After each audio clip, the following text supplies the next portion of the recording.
Nous allons donc aborder 4 urgences gynécologiques en termes de diagnostic, de corrélation radiochirurgicale et de prise en charge thérapeutique. On va commencer par la grossesse extra-utérine. Vous savez que le diagnostic est évoqué chez une patiente qui présente des douleurs pelviennes avec des bêta-HCG positives et des facteurs de risque classiques que je vous ai exposés ici. Il faut savoir que la grossesse extra-utérine est localisée dans la grande majorité des cas en topographie tubaire et notamment au niveau de l'ampoule. Et c'est pour cela qu'il faudra rechercher cette image de grossesse extra-utérine à proximité de l'ovaire, mais de manière indépendante de l'ovaire. Le diagnostic va être posé par échographie endovaginale devant une triade qui associe un taux de bêta-HCG supérieur à 1500, une cavité utérine vide et une masse annexiale extra-ovarienne. La cavité utérine, elle est soit vide, soit on note la présence d'un pseudo-sac gestationnel, qui est une collection liquidienne centrée dans la cavité utérine avec une couronne d'endomètre hyperéchogène en périphérie, ce qui est différent du sac gestationnel qui lui sera excentré de la cavité et avec une double couronne hyperéchogène en périphérie.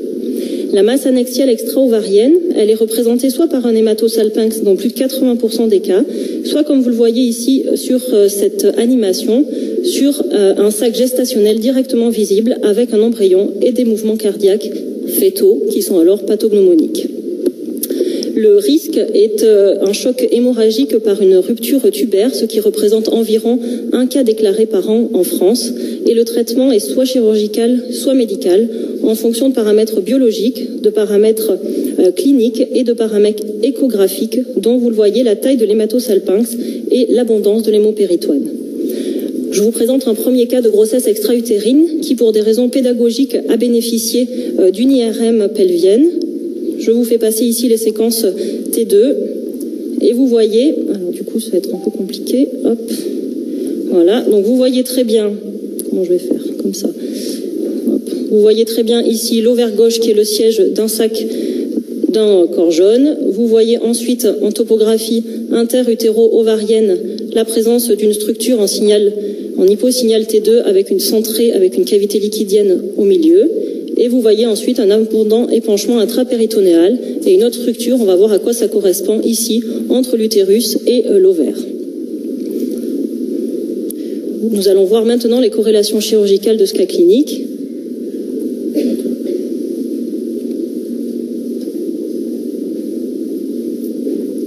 Donc cette patiente qui a été opérée donc en urgence différée parce qu'elle ne présentait pas de critères de gravité, mais par contre elle avait une contre-indication au traitement médicamenteux.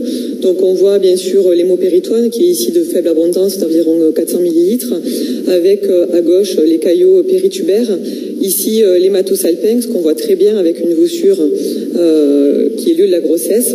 Donc après lavage et aspiration de la cavité péritonéale, donc on observe bien la trompe gauche, on fait une salpingotomie au crochet sur le bord antimésial de la trompe, qui est le moins pourvoyeur de saignement.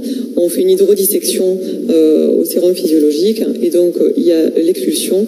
Donc vous voyez ici de la grossesse tubaire avec les caillots appendus. Ensuite, vérification des hémostases. Donc la trompe, d'un point de vue fonctionnel, on la laisse parce qu'elle va cicatriser. Il est possible qu'elle soit complètement fonctionnelle pour une autre grossesse. Bien entendu, il faudra surveiller les bêta-HCG en post-opératoire et vous voyez les très bonnes corrélations puisque l'hémopéritoine est parfaitement visible en IRM, que cette structure en signal intermédiaire T2 à laquelle on pouvait penser qu'il s'agissait de la trompe correspond en fait à des caillots en haut, juste au contact de la trompe. Les caillots extériorisés par le pavillon tubaire correspondaient à ces structures en hyposignal T2. Vous voyez que l'ovaire est bien le siège d'un corps jaune et que le sac gestationnel correspond à cette voussure en chirurgie et correspondait à cette petite image en IRM parfaitement bien visualisée avec une petite collection liquidienne en son sein. Donc la grossesse extra-utérine, il est très important de préciser la topographie du sac gestationnel puisque vous voyez bien qu'en chirurgie, les chirurgiens ne le voient pas beaucoup, ce sac gestationnel, il est complètement noyé au milieu des caillots. L'abondance de l'hémopéritoine ne préjuge pas de la rupture de la grossesse extra-utérine puisque dans notre cas, il était relativement abondant et la trompe n'était pas du tout rompue ni soufflée. La deuxième pathologie est la pathologie inflammatoire pelvienne, sur laquelle on va s'étendre un peu plus, qui est la cause la plus fréquente de douleurs pelviennes aiguës, on va l'appeler la PID en anglais. Le contexte clinique est totalement différent puisque vous serez alors face à des douleurs pelviennes dans un contexte septique. le diagnostic associe un faisceau d'arguments qui repose sur des critères cliniques majeurs qui sont indispensables pour poser ce diagnostic. Et ces signes cliniques majeurs sont associés à des critères mineurs de sepsis, soit biologiques, soit bactériologiques, et des signes échographiques de salpingite ou d'abcès tubo-ovarien. En contexte septique, vous ne pourrez poser ce diagnostic qu'après avoir éliminé les autres diagnostics différentiels d'origine digestive ou d'origine urologique. L'échographie est l'examen qui sera réalisé en première intention et en cas de suspicion de complications de cette pathologie inflammatoire, c'est le scanner qui est recommandé pour effectuer à la fois le diagnostic des complications et à la fois le diagnostic différentiel. Vous rechercherez des signes à type d'épaississement tubaire avec une paroi tubaire supérieure à 5 mm d'épaisseur, des signes d'inflammation de la partie antérieure de la graisse pelvienne qui correspond en fait à la partie inférieure du grand épiplomb. Cette infiltration de la graisse doit être symétrique.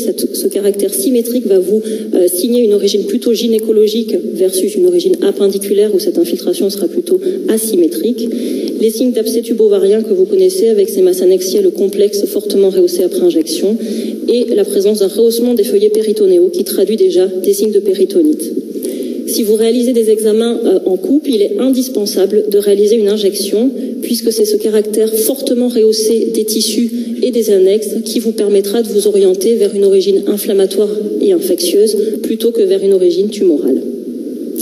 Le diagnostic doit être posé de manière très tôt et la détection de ces anomalies doit avoir un seuil très très bas puisqu'il faut que le traitement médical soit débuté de manière très précoce, ce qui va limiter les risques sur la fertilité. L'antibiothérapie est débutée dans un premier temps et la chirurgie n'est réservée qu'au cas de non-amélioration clinique après 72 heures d'antibiothérapie efficace ou alors d'emblée en cas de pathologie compliquée et avancée comme des abcès tubo-ovariens ou des cas de péritonite. Une patiente qui avait une suspicion d'appendicite qui avait été d'abord investiguée par échographie où l'appendice n'était pas visualisé. Par voie suspubienne, vous voyez une masse pelvienne à gauche, raison pour laquelle elle a eu cette échographie endovaginale, où vous voyez une trompe qui est particulièrement bien visible, alors un tout petit peu épaissie, mais bon, sans plus non plus. Et puis la masse qui était visualisée correspond à un kyste fonctionnel hémorragique typique. Cette patiente a donc bénéficié d'un scanner pour rechercher l'appendice qu'on ne voyait pas en échographie. Des fois, le scanner, ça aide pas beaucoup plus, puisque là, comme elle avait peu de graisse intrapéritonéale, l'appendice était difficile à visualiser. Elle était ici, elle était à un calibre un petit peu augmenté, mais pas d'infiltration de la graisse en périphérie. Et on notait un important rehaussement, ici, vous voyez, de la séreuse utérine, et cette formation qui correspondait au kyste fonctionnel que nous avons vu. Donc, devant ce doute diagnostique, la patiente a bénéficié d'une célioscopie.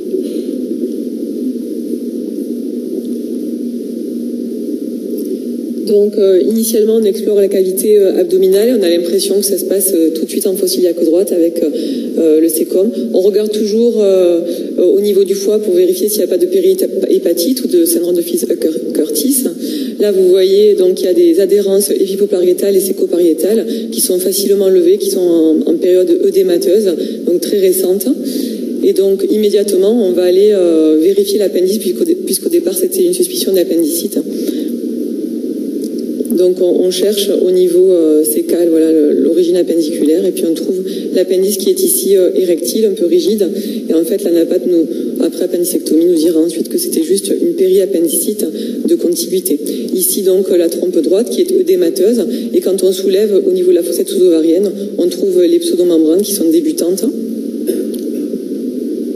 que vous voyez ici très bien, avec un péritoine qui est rouge, inflammatoire, œdémacié. Donc à gauche, l'ovaire porteur du kyste fonctionnel, donc qu'on va ici pour le film traiter, mais qui n'était pas nécessaire de traiter, avec une kystectomie qui se fait facilement et qui s'effrite avec un liquide jaunâtre, comme on le voit dans les corps jaunes.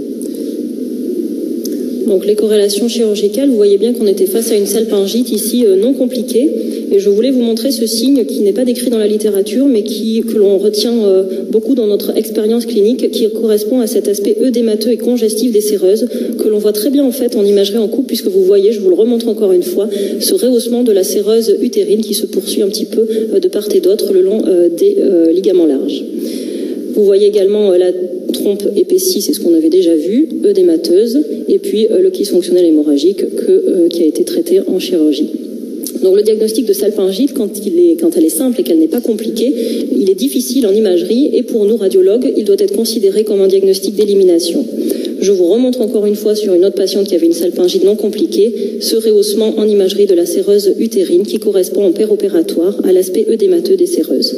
Vous voyez également que la visualisation des adhérences en imagerie, cela reste pour nous un défi puisque cette patiente avait des adhérences à peu près partout au niveau de la fosse iliaque droite et qu'en imagerie on ne voit absolument rien.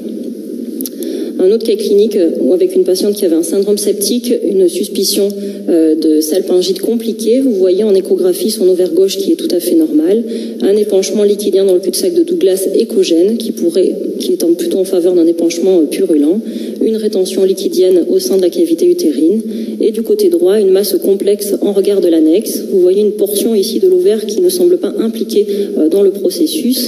Cette masse complexe a des portions qui sont très hyperémiques en Doppler énergie et ces portions qui se poursuivent par une deuxième collection un peu plus postérieure qui, elle, apparaît avasculaire. Devant cette forte suspicion d'abcès tubo-ovarien, la patiente a bénéficié d'une IRM où vous voyez très bien en haut les coupes T2, en bas les coupes après injection.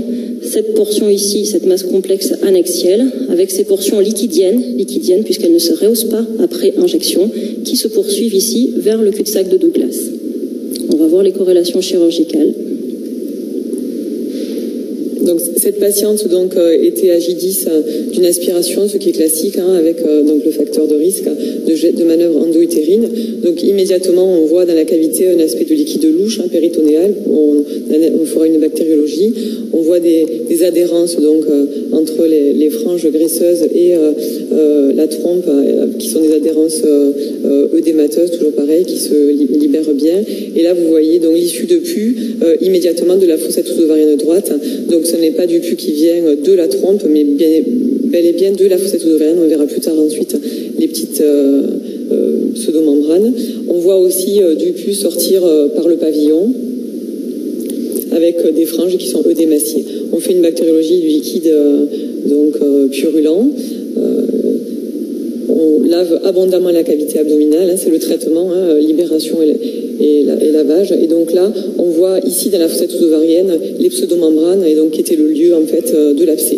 Donc là, l'opérateur, qui est un jeune opérateur, a cru qu'il y avait un abcès tubaire et donc a essayé au crochet d'ouvrir la trompe. On voit qu'il y avait juste un œdème, il n'y avait absolument pas de pus à l'intérieur. À gauche, l'annexe qui est sans particularité avec une trompe fine et sinueuse. Donc une localisation unilatérale. En dernier, bien sûr, on draine la cavité pour éviter l'abcès résiduel du cul-de-sac de Douglas et une autre collection. Donc vous voyez encore une fois les corrélations radiochirurgicales qui sont excellentes puisque vous voyez que cette grosse trompe correspondait à cette structure tubulée située entre l'ovaire et l'utérus. Vous voyez le pus de la fossette sous-ovarienne qui était très bien visualisé après injection correspondant à ces zones non rehaussées. Vous voyez également que le pus est issu du pavillon tubaire et ça on pouvait très bien le voir aussi en IRM sur la reconstruction coronale puisque vous voyez que cette collection vient très au contact de l'ovaire mais l'ovaire n'est pas du tout impliqué, n'est pas du tout absédé dans le processus infectieux, il n'est pas impliqué dans le processus infectieux. Vous voyez ici mon père opératoire qui est donc sain, la trompe on en a déjà parlé et le fait que l'opérateur ait dû ouvrir la trompe pour rechercher un abcès à l'intérieur, on aurait pu le dire en imagerie puisque vous voyez que cette trompe qui est extrêmement épaissie, elle est très rehaussée après injection mais vous n'avez pas de collection liquidienne non rehaussée à l'intérieur donc vous auriez pu affirmer qu'il n'y avait pas d'abcès intratubaire et c'est important pour le chirurgien.